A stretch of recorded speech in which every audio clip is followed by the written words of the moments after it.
task and purpose is just another Marine.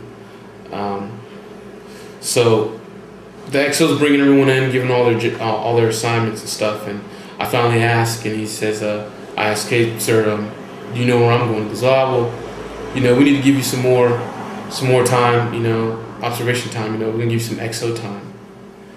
Now, you could take that as, one or two ways. You could take that as, hey, opportunity to stay out in the fleet a little bit more, do some more time, or, you could take it as, where initially I took it as, okay, I didn't do something right in the 3 shop, and, I think the command thinks less of me, so they're giving me some more time to improve myself or whatnot.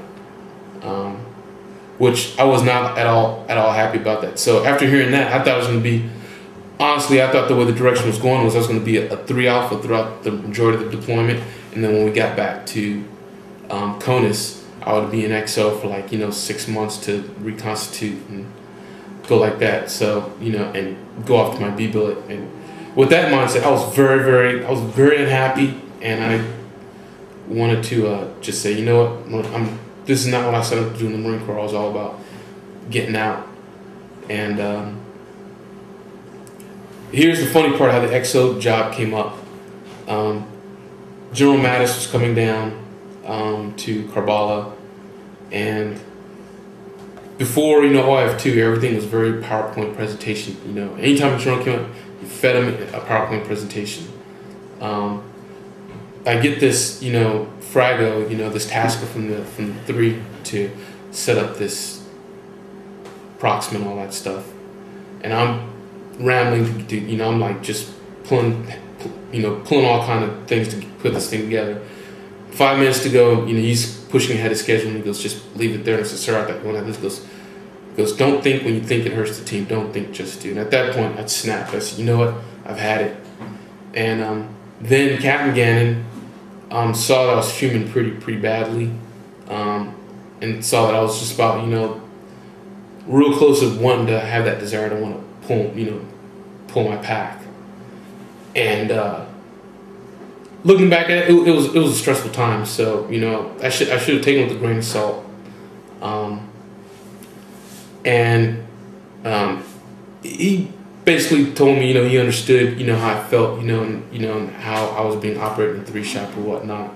It's a tough job, and I don't have all the, all the great tools of, EWS and all that, and I'm, getting a lot of information at the rapid rate.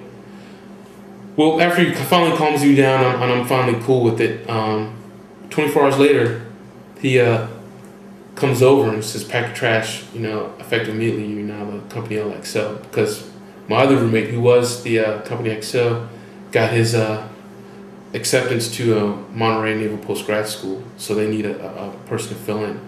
So looking at the 3 shot, my misery and going to be an XO back at the grunts, the decision was pretty easy. He said, hey, take the next couple of days to get over there. I was over there within like 25 minutes. I was gone. And to my court, I ended up I thought, that I was gonna get this, pretty below average fit rep or whatever, pretty just average fit rep, and, basically something saying I was gonna survive. But it was pretty darn good fit rep from the 3. I was pretty surprised. And he said I took a lot of beatings that necessarily didn't really deserve, but one of my characteristics was being able to take a beating and still stand back up and continue to push forward, not lose sight of, the intent. And what was your relationship like with Captain Gannon as the XO and as the CO?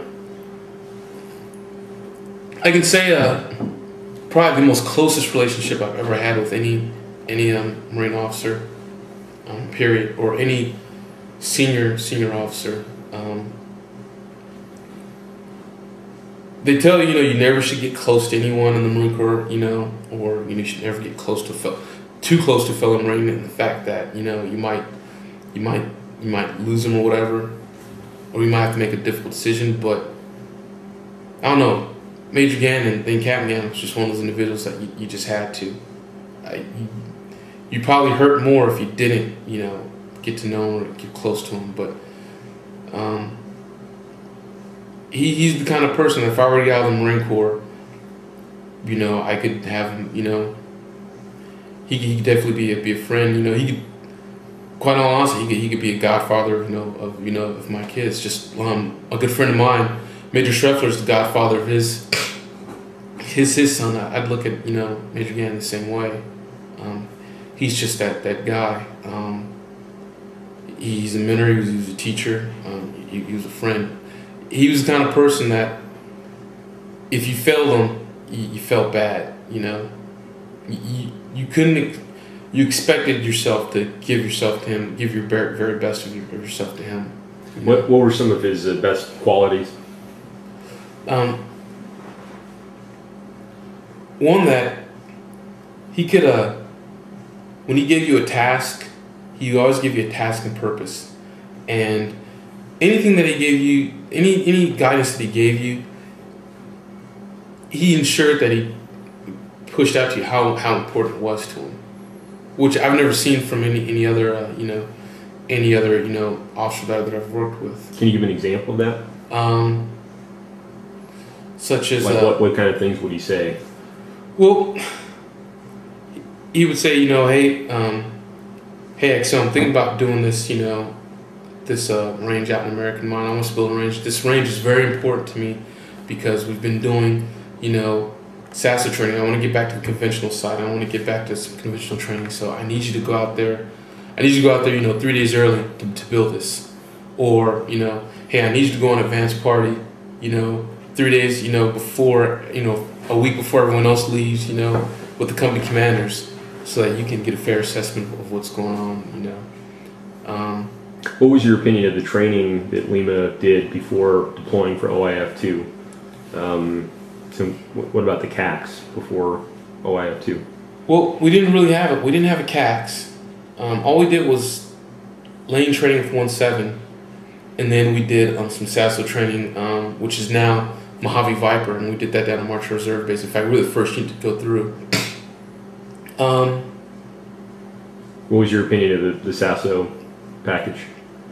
Initially, I thought I was wrong on the mark because we'd come from a very permissive environment. We came from Kabbalah, where there wasn't a lot of violence. I mean, you could patrol out there with not having any Humvee doors on your Humvees, or I can tell you what Upper Armor was, and we heard about IEDs, but they didn't exist.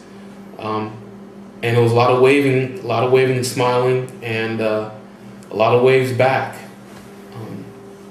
So I thought that's what the environment was gonna be like. So I thought I was right on the mark. However, Captain Gannon was still very concerned about the offensive mindset as well. Of we have to be able to do that, but we need to still be able to have a good fight or whatnot. So long answer, short answer to the question. It was effective initially for the mission that we were going into. Then going into OIF-2 and realizing how volatile the environment was, definitely had to do some shifting gears. The SASO that we went through was not at all like the environment that we're going into. It was much more complex. What kind of, was there any unit training you did before you deployed for OIF-2, other than SASO?